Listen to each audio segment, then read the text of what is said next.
The most important game I've played in is probably when I played for Indonesia. Itu ganti warga negara kita, slot main di Eropanya aja makin sulit.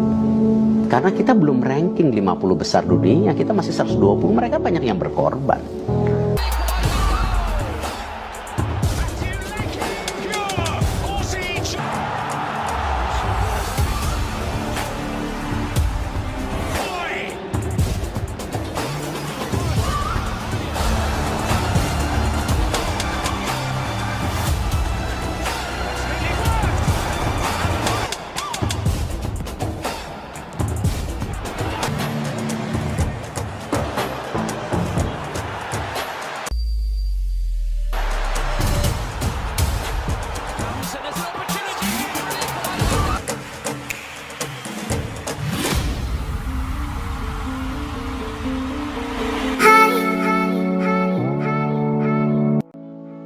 Pemain keturunan Elkan Bagot dilaporkan sudah di Bali menjelang pemusatan latihan atau Training Center TC Timnas Indonesia. Timnas Indonesia bakal menggelar pemusatan latihan di Bali sebelum bentrok dengan Cina dan Jepang dalam lanjutan kualifikasi Piala Dunia 2026 Juni mendatang. TC skuad Garuda di Pulau Dewata itu rencananya dimulai pada Sabtu 26/5. Bali dipilih sebagai lokasi yang juga bisa digunakan para pemain berlibur, mengingat pada periode para pemain dari Eropa sudah menyelesaikan musim bersama klub. Kabar Elkan Bagot di Bali ramai di media sosial setelah unggahan salah satu netizen dengan akun @dwkndrn di Instagram. Akan tetapi akun tersebut dikunci. Unggahan lain muncul pada akun @raudaesa. Keluarga tersebut terlihat sedang berlibur di Bali dan akhirnya bertemu dengan Bagot yang musim lalu memperkuat Blackpool. Sejauh ini belum jelas apakah Elkan Bagot sedang berlibur di Bali atau dalam pemanggilan Timnas Indonesia. Pengumuman pemain merah putih untuk TC di Bali berpeluang dibuat pada pekan depan. Peluang Bagot kembali berseragam Timnas Indonesia terbuka. Sepanjang musim ini, pemain 22 tahun itu dilaporkan memiliki performa bagus bersama Blackpool. Bagot tercatat 18 kali bermain untuk Blackpool di semua ajang. Hanya saja, cedera kerap menimpa pemain kelahiran Thailand tersebut yang membuat menit bermainnya terganggu. Kali terakhir Elkan Bagot bermain untuk Timnas Indonesia pada Piala Asia 2023, Januari 2024. Setelah itu, Bagot tidak lagi berseragam merah putih. Bek Timnas Indonesia Elkan Bagot bicara soal keresahan terhadap netizen tanah air menghindar jadi pilihannya. Abaikan polemik Elkan Bagot yang tak kunjung dipanggil Timnas Indonesia meski Shin Tae-yong sudah dipecat. Elkan Bagot mencoba buka-bukaan terhadap dirinya, situasi yang pernah ia alami selama menjadi pesepak bola. Termasuk salah satunya dalam menghadapi reaksi netizen di media sosial, ada faktor yang sangat kuat membuatnya pergi. Pemain bertahan Blackpool FC ini sebenarnya aktif dalam bermain media sosial, khususnya X sebelumnya Twitter dan Instagram. Namun ada satu masa yang membuatnya memilih untuk menghapus akun Twitter dan menjauh dari media sosial. Hal itu karena sikap netizen, Elkan Bagot sering membuka Twitter setelah melakoni sebuah pertandingan. Ia ingin melihat bagaimana respons publik dunia maya terhadap performanya ketika bertanding untuk tim yang dibela. Akan tetapi, kebiasaan itu mulai dihilangkan Elkan setelah merasakan respons tak biasa ketika ia dicap bermain buruk. Ya, karena saya punya pengalaman dengan Twitter, kata Elkan Bagot dalam podcast bersama Brand Stories. Yeah, going into just because of the importance and how much it meant to, all the Indonesians. Jadi beberapa tahun lalu saat saya bertanding, lalu saya masuk ke ruang ganti. Hal pertama yang saya lihat adalah Twitter, imbuhnya. Di akun Instagram pribadinya, Elkan memiliki sekitar 2-3 juta pengikut dan tentu kebanyakan dari Indonesia. Namanya mencuat sejak dirumorkan akan dinaturalisasi, hingga akhirnya bermain untuk Timnas Indonesia. Namun dalam perjalanannya itu, Elkan tentu harus menghadapi persepsi publik yang berbeda. Selain terhadap performanya di atas lapangan, juga polemik yang tidak diprediksi akan terjadi. Seperti yang terjadi saat playoff Olimpiade Paris 2024, di mana Elkan dituding tidak mau memperkuat Indonesia. Hal itu membuat Shin Tae-yong tak lagi memanggil Elkan untuk memperkuat Timnas Indonesia. Kejadian itu juga membagi publik sepak bola tanah air menjadi dua kubu antara pro dan kontra dengan Elkan. Saya melihat bagaimana orang-orang berpikir bahwa saya telah melakukan sesuatu yang sangat buruk, kata Elkan lagi. Jadi saya menyadarinya dan saya menghapus Twitter. Tapi sangat penting untuk menjauh dari media sosial. Karena Anda tahu, itu bukan hanya saya tetapi 95% pemain sepak bola.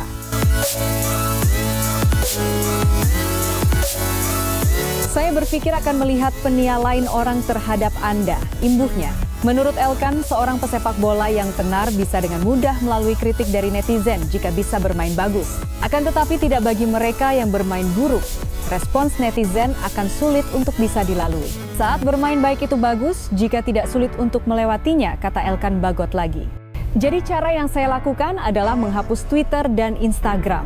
Saya tidak mengaktifkan notifikasi dan memilih pergi daripada melihat sesuatu dan bereaksi, pungkasnya.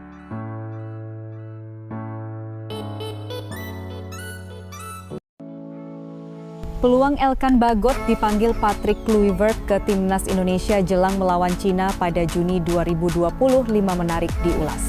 Sebab Patrick Kluivert berpotensi kehilangan pemain andalannya, Kevin Dix, karena cedera. Padahal Patrick Kluivert memerlukan pemain terbaik untuk menghadapi Cina. Sebab skuad Garuda perlu meraih kemenangan dalam laga krusial itu demi jaga asa lolos ke Piala Dunia 2026. Timnas Indonesia akan segera lanjutkan perjalanannya di grup C babak ketiga kualifikasi Piala Dunia 2026. Pada Juni 2025, ada 2 pertandingan yang akan dilakoni pasukan Garuda, yakni melawan Cina dan Jepang. Ini jadi 2 laga terakhir grup C duel melawan China akan digelar lebih dahulu, tepatnya di SUGBK Jakarta pada 5 Juni 2025. Kemudian, Timnas Indonesia akan tandang ke Jepang pada 10 Juni 2025. Hasil laga ini akan menentukan nasib Timnas Indonesia dalam memperebutkan tiket ke Piala Dunia 2026. Kini, skuad Garuda masih menempati urutan keempat di grup C dengan 9 poin. Diketahui hanya tim peringkat 1 dan 2 di klasemen akhir babak ketiga kualifikasi yang lolos otomatis ke Piala Dunia 2026. Sementara itu, tim peringkat 3 dan 4 akan lanjutkan perjalanan ke babak keempat kualifikasi Piala Dunia 2026. Sayangnya, jelang melawan Timnas Cina, Patrick Kluivert berpotensi kehilangan sejumlah pemain andalannya. Salah satunya, Kevin Dix. Diketahui Dix alami cedera hamstring saat membela klubnya FC Copenhagen pada 13 April 2025. Parahnya cedera yang dialami membuat dirinya diprediksi absen hingga akhir musim FC Copenhagen. Tentunya Patrick Kluivert harus putar otak untuk mencari pengganti Kevin Dix. Akankah dirinya melirik Elkan Bagot? Elkan Bagot diketahui sudah lama absen membela Timnas Indonesia. Dia terakhir kali bermain bersama Timnas Indonesia saat Piala Asia 2023 melawan Australia. Dengan cedera Kevin Dix, Bagot berpeluang kembali berseragam Timnas Indonesia. Terlebih kini, Timnas Indonesia dipimpin pelatih baru Patrick Kluivert menarik menantikan laga tersebut. Timnas Cina siap menantang Timnas Indonesia dengan wajah garang. Tak ada ketakutan sama sekali meski tim naga akan bermain di neraka Stadion Utama Gelora Bung Karno, Jakarta. Duel Matchday 9 Grup C putaran ketiga kualifikasi Piala Dunia 2026 zona Asia akan berlangsung pada 5 Juni. Nasib Indonesia masih lebih baik dibandingkan Cina. Tim naga terpuruk di dasar klasemen, buntut dari 2 kekalahan beruntun dari Australia dan Arab Saudi. Indonesia sendiri berada di posisi keempat bermodalkan 9 poin atau lebih berpeluang melaju ke fase selanjutnya. Sempat terpuruk usai dipermak Australia 5-1, skuad Garuda mampu bangkit dari keterpurukan setelah sukses mengalahkan Bahrain 1-0 di laga terakhir. Meski berada di atas angin, namun di atas rumput semua bisa terjadi. Dengan kata lain, tak ada jaminan 100% JITZS bisa memenangkan duel. Biar bagaimanapun, Cina tetaplah tim tangguh. Terlebih pada pertemuan pertama tahun lalu, pasukan Branko Ivankovic mampu melumat Indonesia 2-1. Di tengah persiapan tim tamu yang kian menggebu, ada kabar tak sedap dari ruang ganti Timnas Indonesia. 2 pemain kunci, Marten Paes dan Marcelino Ferdinand, dipastikan tak bisa tampil karena terbentur akumulasi kartu kuning. 2 jagoan lainnya, Kevin Dix serta Dean James, juga masih dibekap cedera. Keduanya harus berurusan dengan tim medis lantaran cedera saat membela klubnya masing-masing. Target tinggi yang dipatok China membuat Branko Ivanovic tak mau melewatkan sedetik jua untuk terus memantau performa maupun perkembangan anak-anak asuhnya, termasuk duo bintang pemain naturalisasinya yakni Thias Browning dan Serginho. Siapa keduanya dan seberapa garangnya mereka sehingga JITZES DKK kudu ekstra was-was. Thias Browning, nama Cinanya Jiang Guangtai, berusia 30 tahun, kelahiran Liverpool, Inggris. Ini resmi menjadi warga negara Cina pada 2020. Sejak saat itu, Thias Browning mendapat satu tempat utama di lini belakang tim Dragon. Di negeri tirai bambu, nama Thias Browning berkibar gagah. Saat ini ia bermain untuk Shanghai Port di kasta teratas Cina. Serginho, terbilang wajah anyar, Serginho baru melakoni debutnya bersama timnas Cina dalam matchday 8 grup C putaran ketiga kualifikasi Piala Dunia 2026 zona Asia melawan Australia. Sial bagi Serginho, debutnya ternoda kekalahan 2 gol tanpa balas. Gelandang 30 tahun ini merupakan tambahan tenaga sekaligus harapan bagi Cina jelang bentrok kongra timnas Indonesia dan timnas Bahrain. Pemain keturunan Brasil ini punya sebakul pengalaman. Ia pernah memperkuat Santos sebelum akhirnya dipinjamkan kepada Vitória, Santo André, dan América Mineiro. Selain itu, ia juga pernah berkostum Kashima Antlers dan Changchun Yatai sebelum akhirnya jatuh ke pelukan Beijing Guoan. Timnas Indonesia menjadi daya tarik saat ini. Banyak pemain keturunan tertarik membela tim Garuda. Timnas Indonesia memang gencar mencari pemain keturunan dalam 5 tahun terakhir. Saat ini saja, ada lebih dari 15 pemain keturunan yang sudah bergabung. Dan belum berhenti di situ, PSSI selaku federasi masih terus mencari pemain anyar. Yang terbaru digait adalah Ole Romeni, penyerang muda kelahiran Belanda yang baru saja disumpah WNI. Timnas Indonesia kini juga menjadi daya tarik. Ada beberapa pemain yang mengaku tertarik membela tim Merah Putih. Mereka adalah Emiliano Jonathans, Dion James, hingga Joel Veltman. Ketiganya berkarir di Eropa dan menyatakan kesiapannya membela timnas Indonesia. Joe Veltman, bek yang bermain di Premier League untuk Brighton, Hove Albion, telah mengungkapkan keinginannya untuk membela tim nasional Indonesia. Pemain berusia 33 tahun ini memiliki darah Indonesia dari neneknya. Berikut adalah penjelasan regulasi apakah Veltman bisa bermain bagi skuad Garuda atau tidak.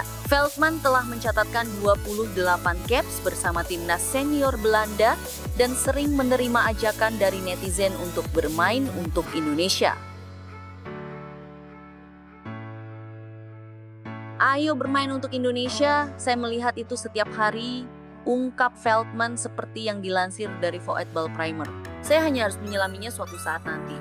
Tambahnya, ex-pemain Ajax ini berniat untuk menyelidiki secara serius apakah masih ada kemungkinan baginya untuk memperkuat timnas Indonesia. Dia juga menyadari ada pemain-pemain Belanda yang kini memperkuat timnas Indonesia. Saya belum pernah menyelidikinya. Kalau itu mungkin saya tidak akan mengesampingkannya. Mungkin saya harus menyelidikinya sendiri, kata Veltman.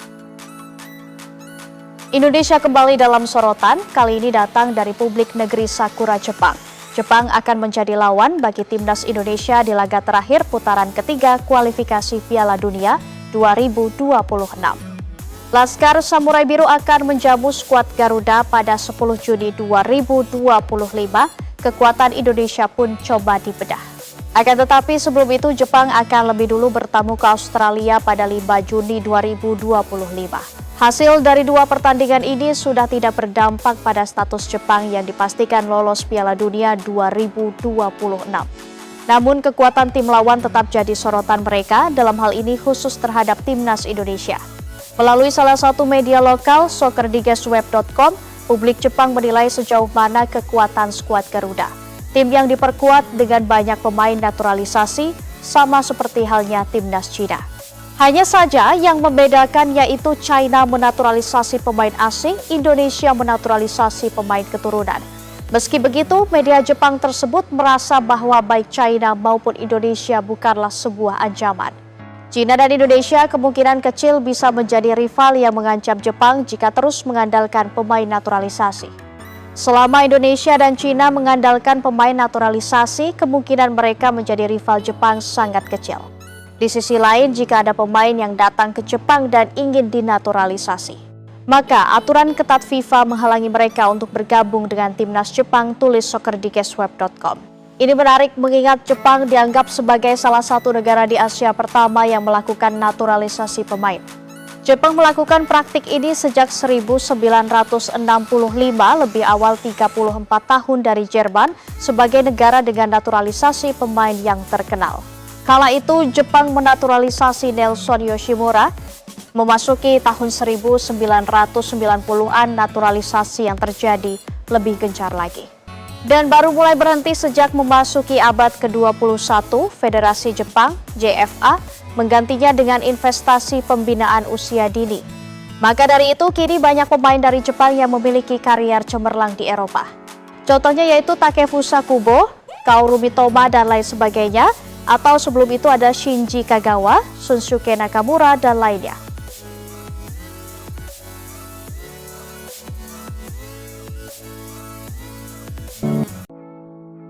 Rencana naturalisasi pemain masih gencar digalakan Persatuan Sepak Bola Indonesia (PSSI). Makin banyak nama-nama besar yang diincar.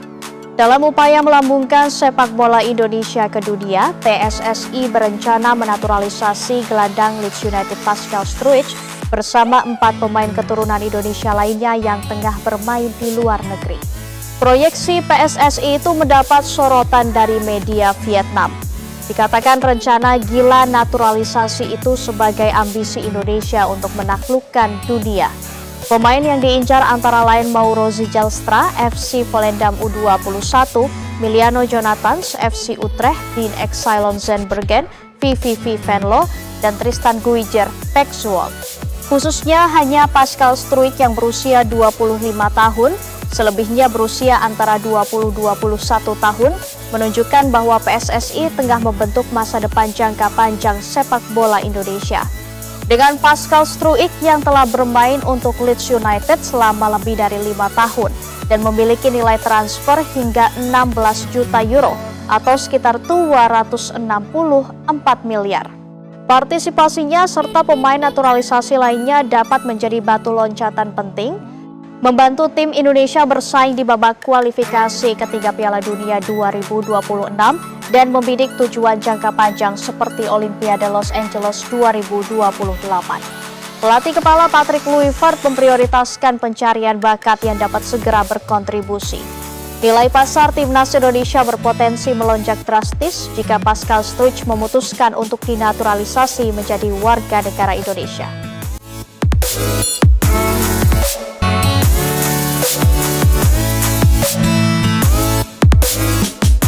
Bek Leeds United ini memiliki darah Indonesia dari kakek neneknya yang lahir di Hindia Belanda.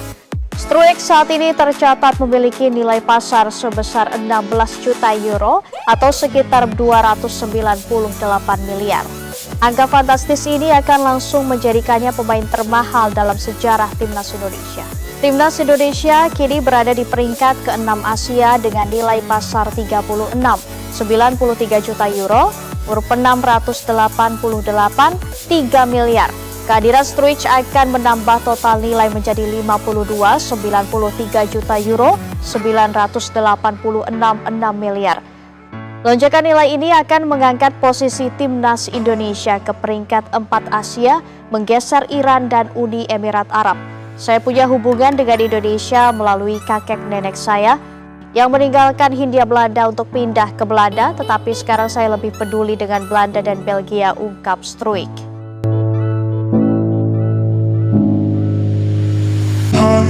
Soal proses naturalisasi Jairo Riedewald untuk laga Timnas Indonesia pada Juni mendatang. Timnas Indonesia akan menghadapi 2 laga krusial di putaran ketiga kualifikasi Piala Dunia 2026 zona Asia melawan Cina dan Jepang. Timnas Indonesia akan terlebih dulu menjamu Cina di Stadion Utama Gelora Bung Karno, Sugebeka, Jakarta pada 5 Juni 2025. 5 hari berselang, tim besutan Patrick Kluivert tersebut akan menghadapi lawan yang sangat tangguh yaitu Jepang di Suita City Stadium. Saat ini skuad Garuda masih berada di peringkat keempat klasemen sementara grup C dengan koleksi 9 poin dari 8 laga.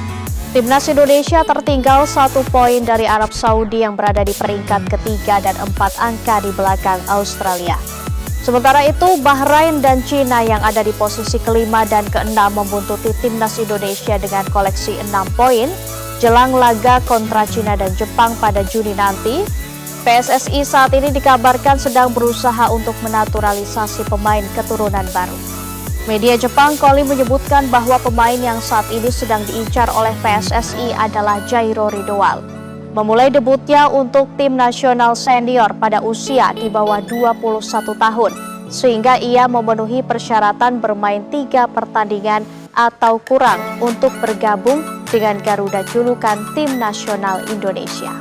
Namun, kami masih berjuang dengan proses penambahannya ke Tim Nasional Indonesia, ujar sumber tersebut. Tidak jelas apakah ia akan siap tepat waktu untuk seri bulan Juni. Kehadiran Jairo akan sangat penting untuk mengalahkan Cina dan Jepang, tetapi kami tidak tahu apakah proses aplikasinya akan selesai tepat waktu, kata sumber tersebut. PSSI akan mencoba untuk menyelesaikan proses naturalisasi Jairo Ridowal sebelum putaran keempat kualifikasi Piala Dunia 2026. PSSI Persatuan Sepak Bola Indonesia saat ini sedang dalam proses melakukan pengaturan yang diperlukan. Mereka sedang melakukan pengaturan sehingga dia akan siap untuk seri Juni, tetapi jika dia tidak dapat hadir, mereka mungkin mempertimbangkan untuk memanggilnya untuk babak playoff, katanya. Resmi, FIFA setujui naturalisasi Jairo Ridowal, berhasil lobby, timnas Indonesia makin kuat. Kabar bombardir datang dari markas PSSI. Setelah proses panjang dan lobby keras, FIFA akhirnya menyetujui naturalisasi Jairo Ridowal. Congratulations to the Football Association of Indonesia and Pemain berdarah Indonesia Belanda ini resmi bisa memperkuat timnas Indonesia. Gak main-main. PSSI dikabarkan mengerahkan semua koneksi internasionalnya untuk meyakinkan FIFA. Presiden PSSI Erick Thohir bahkan disebut-sebut langsung bernegosiasi dengan petinggi FIFA untuk mempercepat proses ini. Dengan tinggi 182 cm dan pengalaman 80 pertandingan Premier League, Jairo akan menjadi senjata baru Patrick Kluivert. Posisinya yang fleksibel sebagai bek kiri, gelandang bertahan, atau bek tengah solusi masalah lini pertahanan Garuda. Pelatih Kluivert dikabarkan sudah menyiapkan skema khusus untuk Jairo. Targetnya, langsung debut di kualifikasi Piala Dunia 2026 atau Piala Asia 2027. Bagaimana perasaan kalian Sobat Garuda? Siap melihat duet Jairo dengan Sandy Walsh di lini belakang timnas? Mengenai tentu pemain naturalisasi, kita tunggu saja prosesnya. Jangan sampai kita, karena ini kan semua proses.